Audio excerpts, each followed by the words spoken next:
Now let's come back down to Melbourne. The front page of The Age tomorrow reads, promise to build new rail lines goes west.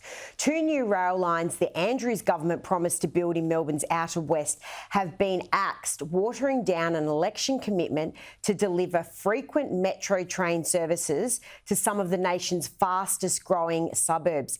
Here's what Daniel Andrews said in 2018.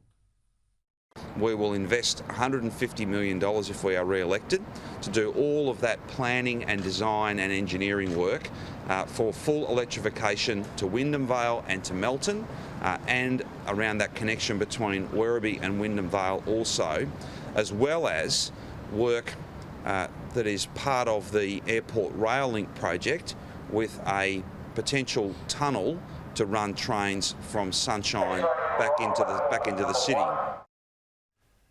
Emily, I know you're not a Victorian resident, but it's just another thing that's been scrapped down here. Do you think Daniel Andrews is actually starting to get very concerned about our debt levels here?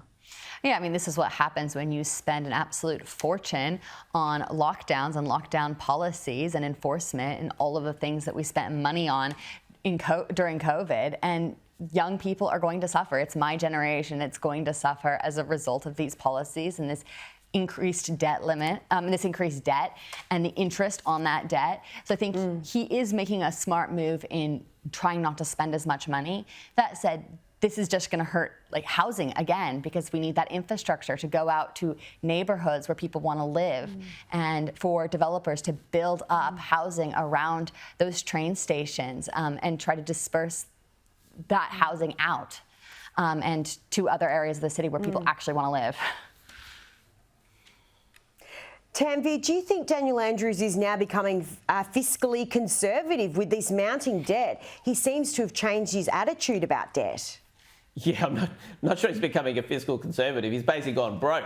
So he doesn't, he doesn't have the money to spend, and straight after the Commonwealth Games decision too. So I think his, hands are tied, and suddenly we're getting this, I guess a spate of decisions pulling back on big projects.